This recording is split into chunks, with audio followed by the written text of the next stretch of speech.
First strike. The Athena's engines hummed quietly as it drifted through the purple-tinged clouds of the Carina Nebula. Commander Sarah Chen stood at the observation deck, watching streams of cosmic dust paint ethereal patterns against the void. After 6 months of deep space exploration, they'd found plenty of interesting astronomical phenomena, but no signs of intelligent life. "Commander, we're picking up some unusual energy signatures," Lieutenant Marcus Rodriguez called from his sensor station. "They're like nothing in our database." Sarah moved to his station, studying the readouts.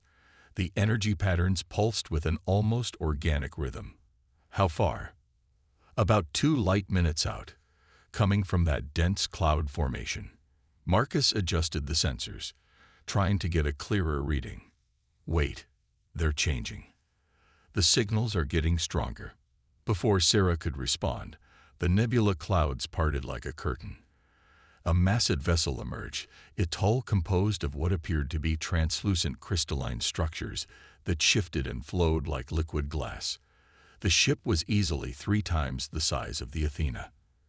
"All stations, yellow alert," Sarah ordered, keeping her voice steady.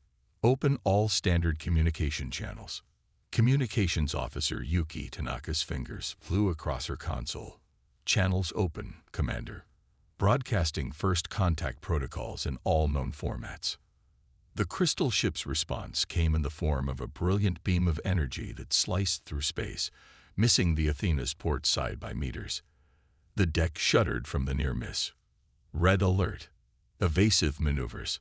Sarah grabbed her command chair as the Athena banked hard to starboard. "Return fire, defensive pattern Delta." The Athena's railguns fat streams of hypervelocity rounds, while their point defense lasers painted targeting solutions across the alien vessel's crystalline surface. Most shots seemed to pass straight through the translucent hull or get absorbed without effect. But one lucky hit struck a joint between crystal segments, sending fragments spinning into space. The alien vessel's response was devastating. Beams of coherent energy lanced out from multiple points, cutting through the Athena's shields like they weren't there. Alarms blared as hull breaches opened across multiple decks. Engineering reports critical damage to main power. Marcus shouted over the chaos. "We've lost 30% of our hull integrity." Sarah watched as another blast from the crystal ship carved away a section of their armored plating. But in that moment of destruction, she noticed something crucial. A piece of the alien vessel's crystalline hull had broken off during their exchange and become embedded in the Athena's damaged section. "Plot an emergency jump to Proxima Station," she ordered.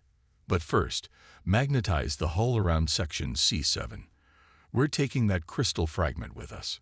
"Commander, our jump drive is barely operational," Chief Engineer Raj Patel warned over the comm. "We try to jump in this condition. We might not make it. We definitely won't make it if we stay here," Sarah replied. "Execute jump on my mark." The crystal ship was moving in for what looked like a killing blow. But as the Athena's damaged jump drive spun up, Sarah noticed something odd. The alien vessel suddenly pulled back, as if reluctant to get too close to their jump field. "Jump drive at minimal operational capacity," Raj reported. "It's now or never, Commander. Jump." Space twisted around them as the damaged drive engaged. The ship groaned and shuddered, threatening to tear itself apart. Warning lights flashed across every console as systems redlined. But somehow, they made it. The Athena emerged near Proxima Station, trailing atmosphere and debris, but they were alive, and more importantly, they had a prize. Embedded in their torn hull was a segment of the alien crystal technology that had nearly destroyed them. As medical teams treated the injured and repair crews swarmed the hull, Sarah met with Raj in what remained of their engineering bay. They stood examining the crystal fragment, which seemed to pulse with its own inner light.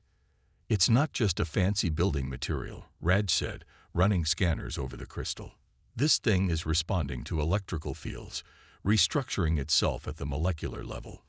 It's like programmable matter, but far beyond anything we've developed." Sarah watched the crystal shimmer as it interfaced with their damaged hull. They thought they were just damaging our ship. Instead, they handed us the key to their technology. She activated her comm. Get me fleet command. Priority 1 channel. She looked at the crystal again. The next time we meet these aliens, we'll be ready, and they're going to regret giving us this gift. Understanding the enemy. Dr. Elena Santos had spent her entire career studying exotic materials, but nothing had prepared her for this.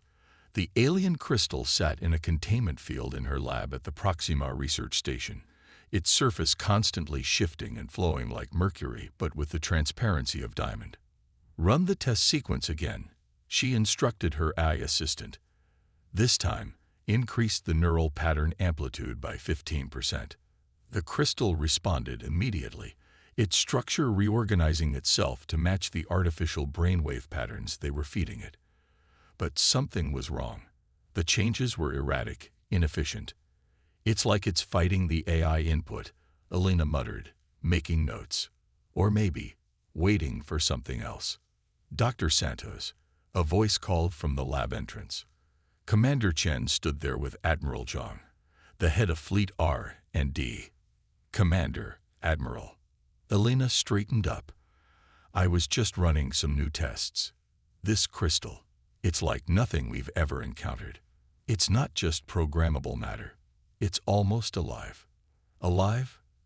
Admiral Zhang raised an eyebrow. Explain. Elena gestured to her readings. The crystal doesn't just respond to electrical or neural signals. It anticipates them, learns from them. But here's the strange part.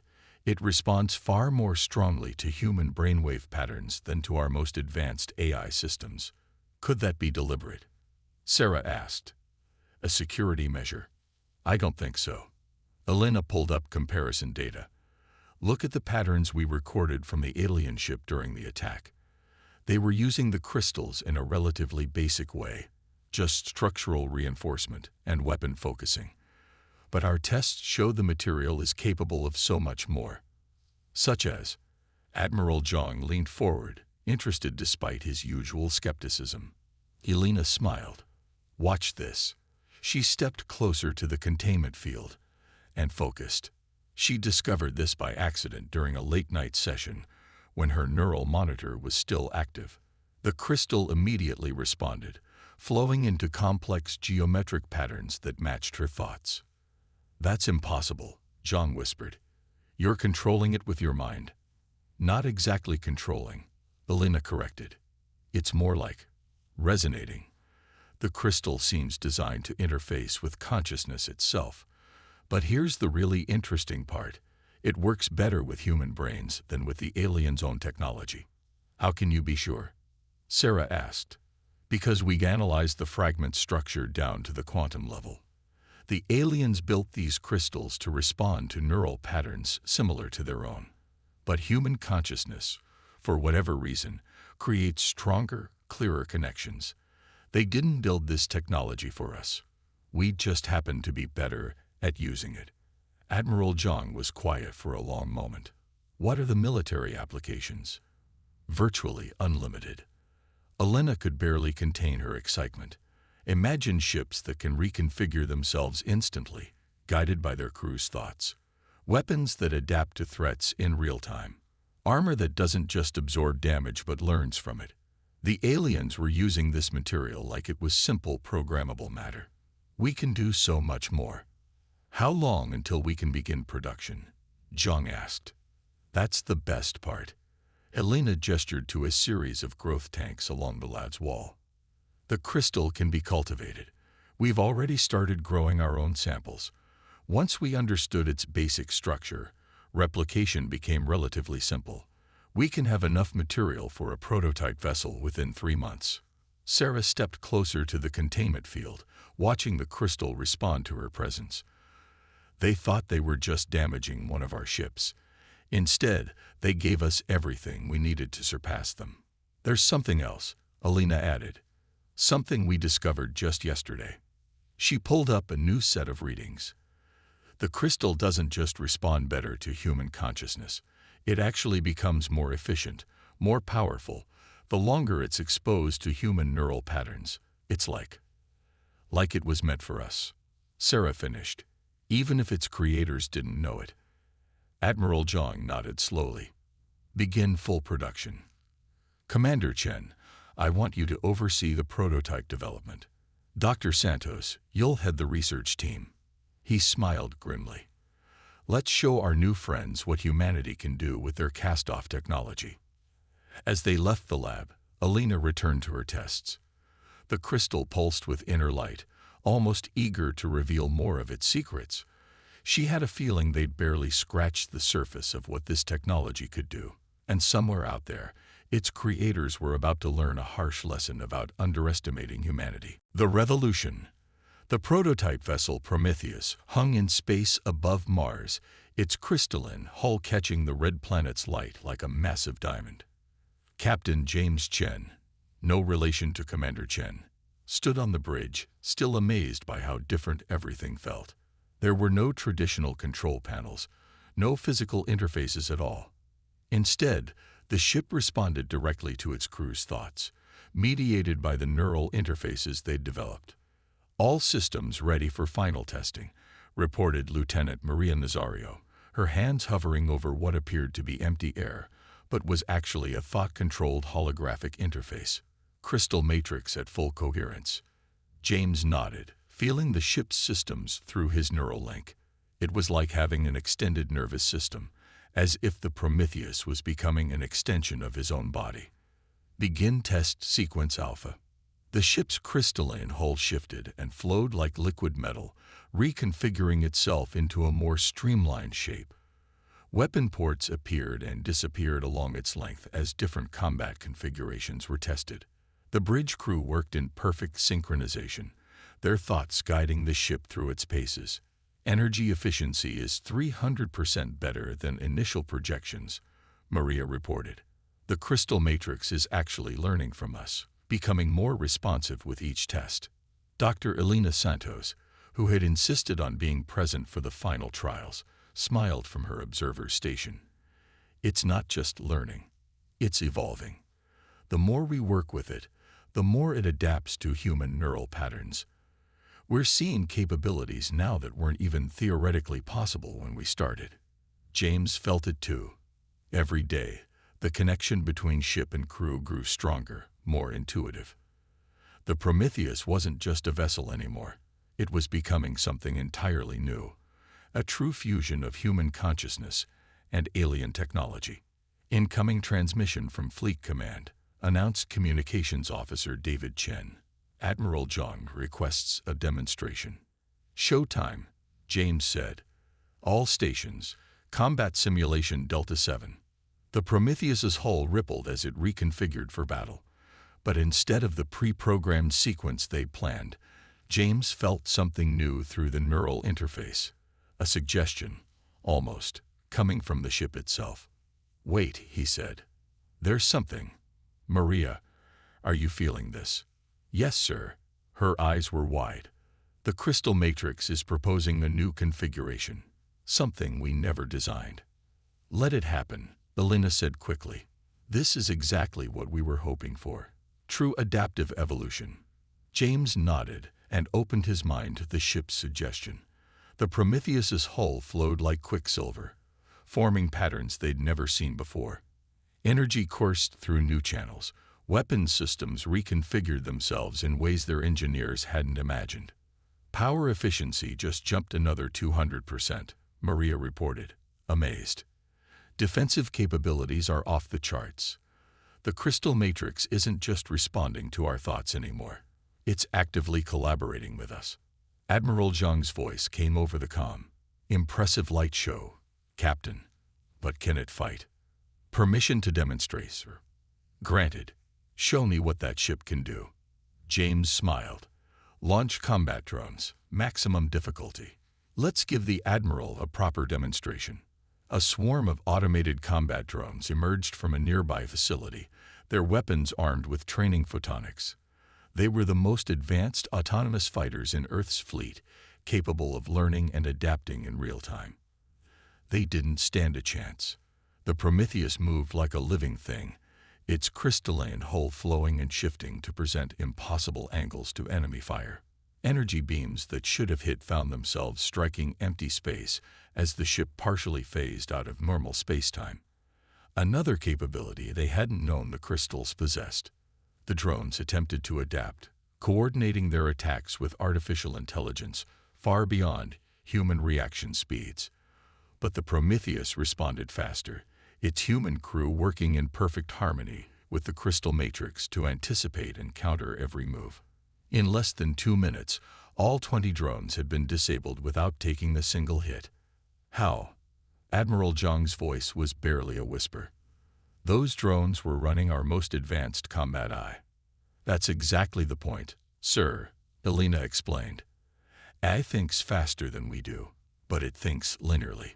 The crystal matrix allows human intuition and creativity to operate at AI speeds. We're not just controlling the ship, we're dreaming with it, imagining new possibilities that pure logic would never conceive. And this is just the prototype, James added. Every hour we spend connected to the ship, the crystal matrix becomes more attuned to human consciousness. We're already seeing capabilities that weren't in the original design specs. There was a long pause from the Admiral. How soon can we begin mass production? The crystal cultivation facilities are ready, Elena replied. We can begin growing matrices for new ships immediately. But there's something else you should know. She paused, choosing her words carefully. We've discovered that the crystals don't just interface better with human consciousness than alien technology. They actually become permanently altered by prolonged exposure to human neural patterns. Each new crystal we grow is more attuned to human minds than the last. Meaning what exactly? Meaning that even if the aliens somehow captured one of our ships, they wouldn't be able to use it effectively. The crystal matrix has evolved to work specifically with human consciousness. We haven't just adapted their technology. We've transformed it into something that's uniquely ours.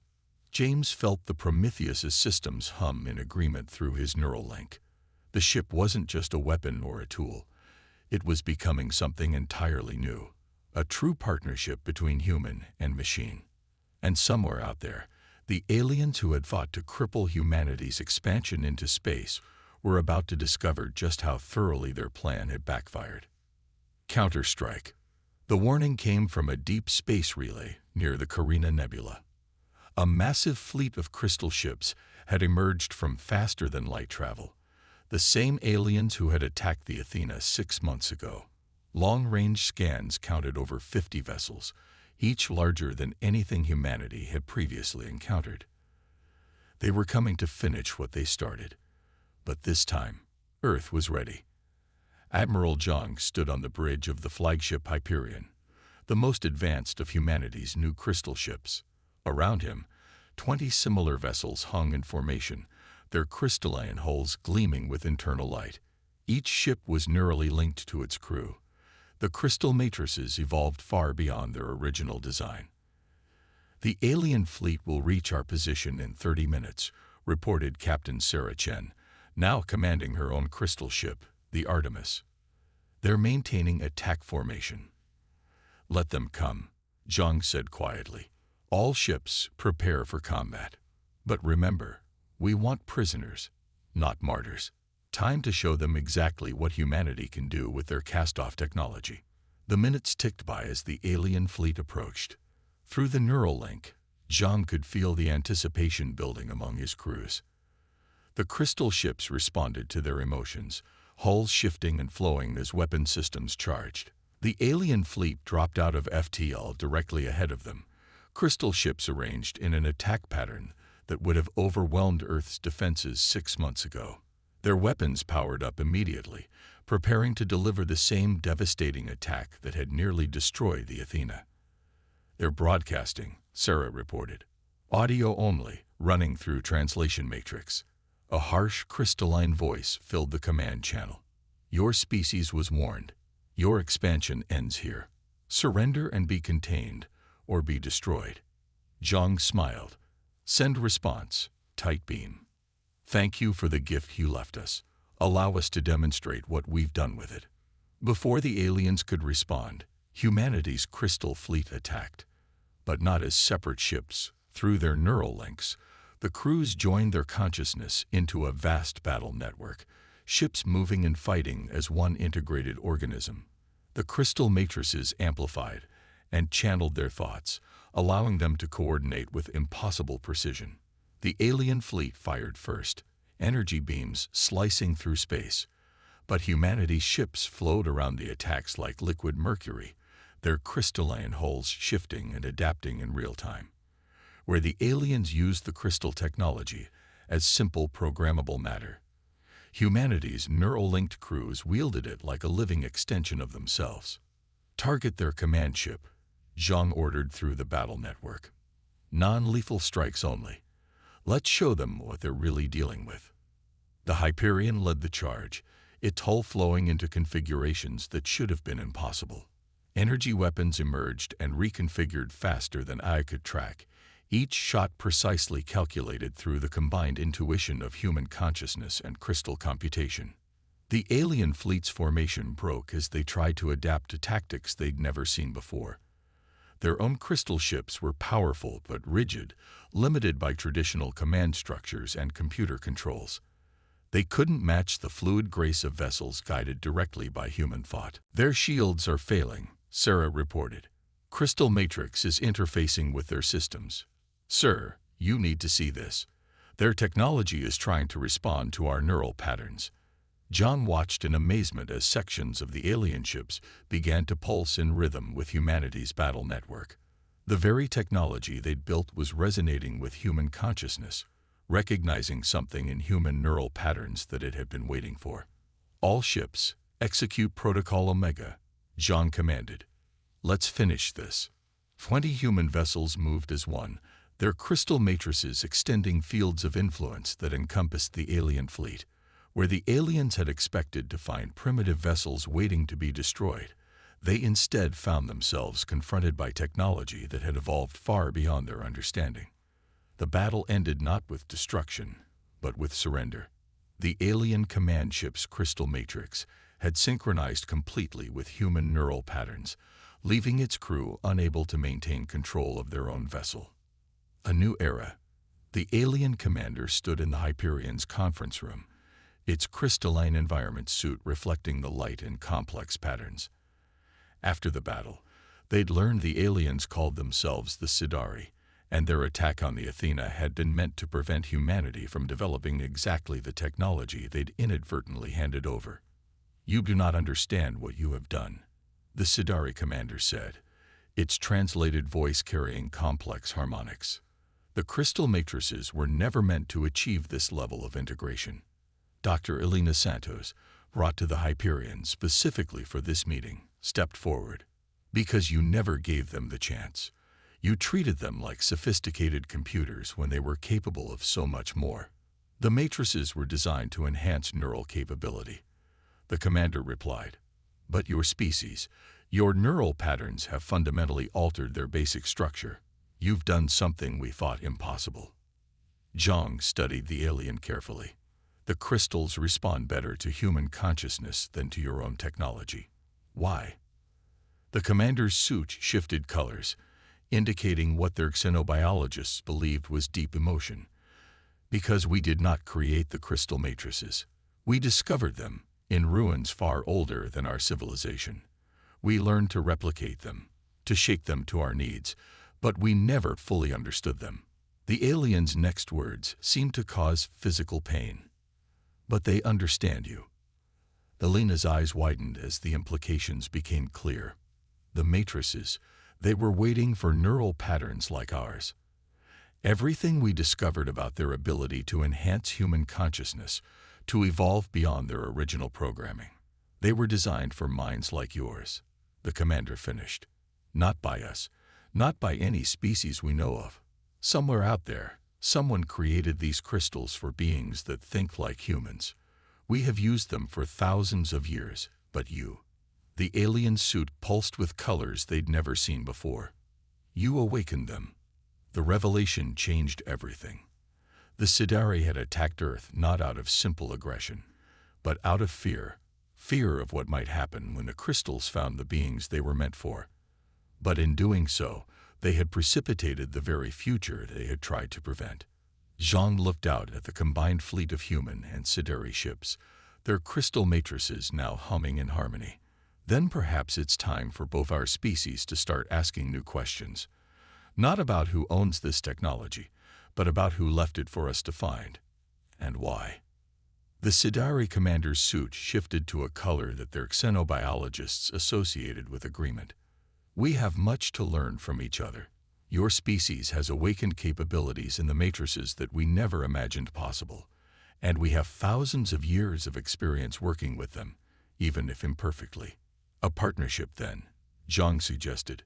Your knowledge combined with our natural affinity for the technology. There are more ruins out there, aren't there? More mysteries left by whoever created the crystal matrices. Many more, the commander confirmed. And now, perhaps, we can finally begin to understand them. As the formal peace negotiations began, Alina found herself back in her lab aboard the Hyperion, studying the ever-shifting patterns of the ship's crystal matrix. The material pulsed with inner light, responding to her presence in ways that seemed almost eager, almost joyful.